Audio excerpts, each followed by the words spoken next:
안녕하세요. 오늘은 무리뉴의 체제 토트넘이 오늘 첫 패배를 했습니다. 오늘의 주제는 과연 손흥민 무리뉴 체제에서 혹사당하고 있는 것인가, 이용당하고 있는 것인가에 대해서 한번 이야기해 보도록 하겠습니다. Let's get it.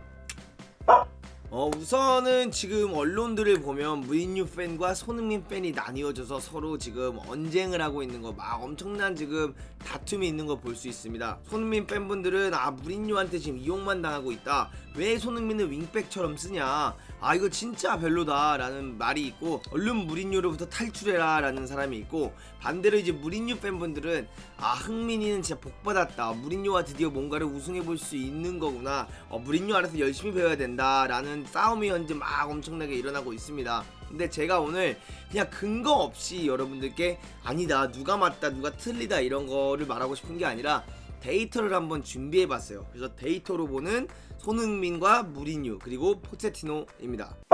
우선 지금까지 손흥민 선수가 뛰었던 경기들을 한번 봐볼 거예요. 그래서 무리뉴 체제 때 뛰었던 프리미어리그 경기들, 그리고 토트넘에서 포체티노 체제 때 뛰었던 경기들을 한번 비교해 볼 건데요.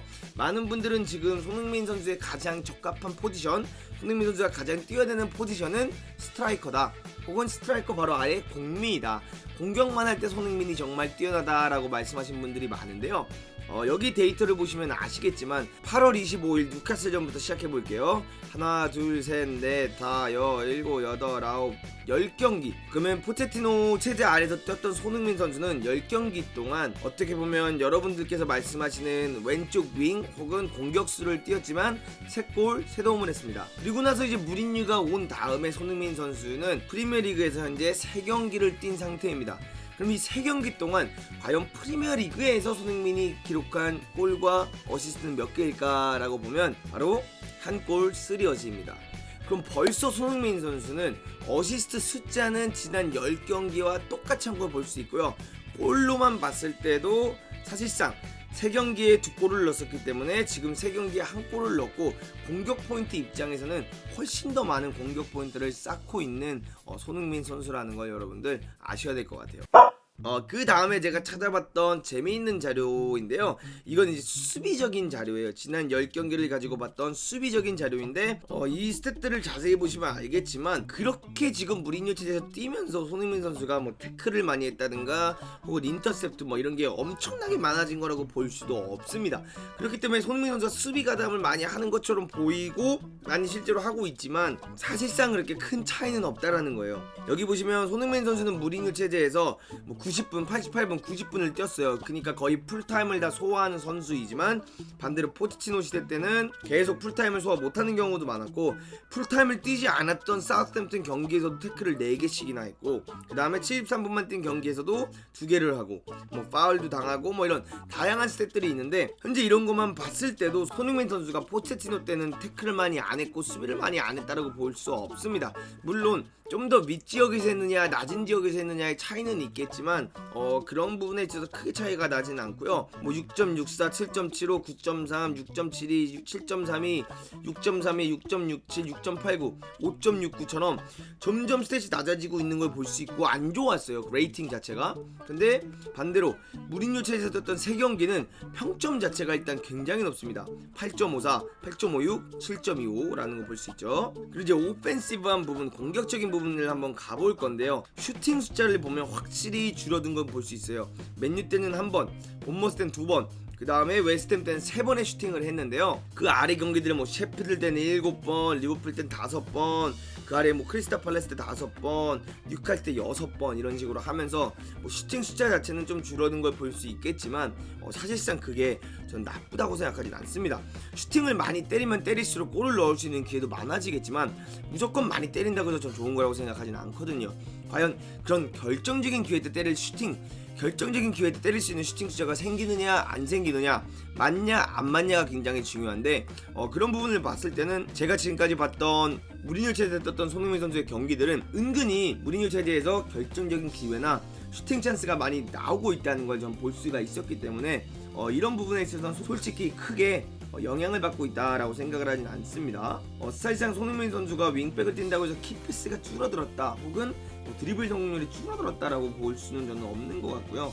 이 히트맵을 보셔도 뭐 알 수 있겠지만 이 히트맵을 보면 손흥민 선수가 공격적인 부분 그리고 뭐 수비적인 부분도 확실히 뭐 좋아진 걸 볼 수가 있습니다. 그렇다고 해서 뭐 다니엘 제임스 상대편인 다니엘 제임스랑 비교를 해봤을 때 뭐 다니엘 제임스도 그렇게 안 뛴 게 아니라는 거. 다니엘 제임스도 엄청나게 속력감 있게 뛰고 손흥민 마킹하고 막 이렇게 했어요. 이날 진짜 손흥민이 치고 나갈 때마다 다니엘 제임스가 따라와가지고 막 막는 걸 볼 수 있었는데요. 그런 거를 봤을 때도 손흥민은 다니엘 제임스보다 터치 숫자도 훨씬 많았고 뭐 뛴 양도 많았고 이런 걸 보면 저는 절대 나쁘다고 생각하지 않고요. 가장 중요한 것 중 하나는 이렇게 많이 뛰면서 숫자가 적으면 안 돼요. 터치 숫자가 적으면 안 되지만 손흥민 선수 맨유랑 상대로 58터치를 했죠. 그렇기 때문에 절대로 뭐 터치 숫자가 적었던 경기도 아니라는 부분을 봤을 때 저는 현재 손흥민 선수가 무린유 아래서 혹사당하고 있다 혹은 무린유 아래서 잘못된 포지션을 뛰고 있다라고 생각을 하지 않습니다. 그리고 이제 현재 이렇게 비대칭 전술을 쓰고 있어서 뭐 오리에는 많이 올라가고 버레통과는 거의 올라오지 않는다고도 하잖아요. 저는 그래서 반대로 생각을 해보면 이게 굉장히 좋아요. 어떻게 보면 오리에가 많이 올라오는 만큼 루카스 모라는 많이 내려가줘야 되거든요. 근데 손흥민 선수는 내려가서 수비를 타이트하게 하고는 있지만 사실상 버레통건 자체가 많이 올라오는 캐릭터가 아니라 3백 체제로 뛰고 있기 때문에 오히려 손흥민 선수는 왼쪽 윙의 공간을 혼자서 사용하거나 델리알리랑 조합적으로 사용할 수 있는 경우가 더 많아졌어요. 그렇기 때문에 오버래핑을 나오거나 예를 들어 풀백이 도움을 나오게 되면 그만큼 상대방 다른 윙어까지 따라오게 되고 2대2 경황 혹은 상대편 수비수가 많은 상태에서 공격을 하거나 드리블해야 되는 경우가 많은데 반대로 베르통건이 많이 올라오지 않고 아래쪽에서 놀아주기 때문에 손흥민 선수는 본인의 장점인 1대1 드리블 후 헛다리 슈팅 혹은 헛다리 크로스를 많이 올릴 수 있는 기회가 더 결국 많아졌다는 겁니다. 네, 그래서 손흥민 선수가 가장 포지션에서 잘 뛰는 게 왼쪽 윙을 뛸 때고 상대방 수비수와 1대1 공격적인 부분을 많이 만들어줬을 때 잘 뛰는데 오히려 그런 부분들이 더 잘 나올 수밖에 없는 전술이기 때문에 저는 지금 손흥민 선수가 무리뉴 체제에서 뛰고 있을 때 혹살당하고 있다, 이용을 당하고 있다, 빨리 떠나야 된다라는 말과 개인적으로는 좀 동의를 하지 않고 있습니다. 그리고 이제 이 스탯들을 보시면 알 수 있겠지만 뭐 손흥민 선수의 터치가 오늘 같은 경우에도 확연히 많았던 걸 볼 수 있죠. 공격수들 중엔 제일 터치가 많았어요. 그렇기 때문에 델리알리가 메인맨이다 라고 하지만 손흥민 선수가 공을 만지는 숫자, 패스 성공률이라든가 뭐 이런 게 굉장히 현재 좋아요. 그렇기 때문에 저는 절대 나쁘다고 생각을 하지 않고 있고요. 그리고 저는 혹사라고 생각을 하지 않는 이유 중 하나가 뭐냐면 포체티노 체제 때는 항상 불안했어요. 벤치에 은돔벨레가 몸을 풀거나 시소코가 예를 들어 몸을 풀고 있고 라멜라가 몸을 풀고 있거나 예를 들어 모우라가 안 뛰고 있을 때 모우라가 몸을 풀고 있으면 이제 흥민이 교체당하겠구나 라는 생각이 솔직히 머릿속에 들었습니다. 바로. 근데 지금 무리뉴 체제에는 경고예요. 경기가 끝났거나 더 이상 골이 필요 없을 때 이제 걸어 잠그고 싶을 때 오늘 경기 이겼으니까 너 다음 경기 위해서 쉬어 혹은 이제 시간 끌어야 될 때 빼고는 무리뉴는 흥민이를 빼지 않고 있습니다. 그렇기 때문에 오히려 많이 뛸 수 있는 기회가 있고 더 뛸 수 있는 기회가 있다는 거. 그리고 그 수많은 윙어들 혹은 지금 토트넘에 아주 그 좋은 스쿼드가 있는데 그 스쿼드에서 가장 사랑을 받는 선수 중 하나라는 것 자체에서 저는 일단 무리뉴 체제에서의 손흥민은 굉장히 좋은 길을 걷고 있다, 굉장히 꽃길을 걷고 있다라고 생각을 하고요. 무리뉴 감독님이 알아서 저는 로테이션을 통해서 손흥민 선수를 잘 사용해 줄 거라고 생각을 하고 있고 그는 오히려 해리 케인이랑 델리알리가 더 많이 떼어주고 있고 이렇게 앞쪽에서 휘저어주고 있기 때문에 그 뒷공간에 확실하게 침투할 수 있는 기회가 손흥민에게 더 많아졌다라고 생각을 하고요. 예를 들어 해리 케인이랑 델리알리가 아예 밑선에서 이렇게 뛰어다니고 침투하고 다닌다면 손흥민 선수가 뒷공간 침투를 하거나 스프린트에서 들어갈 공간이 많이 없을 거예요. 왜냐? 수비수가 같이 물렸을 테니까요. 근데 반대로 그 둘이 앞으로 많이 나와주니까 흥민이가 점점 더 나갈 수 있는 오히려 공간이 많아졌기 때문에 저는 그래서 손흥민 선수가 무리뉴 체제 때 스프린트 숫자라든가 많이 뛰는 양이 많아지고 업다운이 많아진 이유 중 하나는 바로 그런 공간들이 보일 때 손흥민 선수가 전력 질주해서 뛰어들어가기 때문이라고 저는 생각을 합니다. 그렇기 때문에 현재 무리뉴 체제에서 손흥민 저는 굉장히 좋다고 바라보고 있습니다.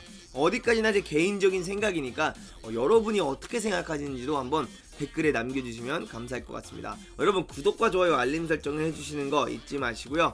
다음 영상 때 또 찾아뵙도록 하겠습니다. See you later.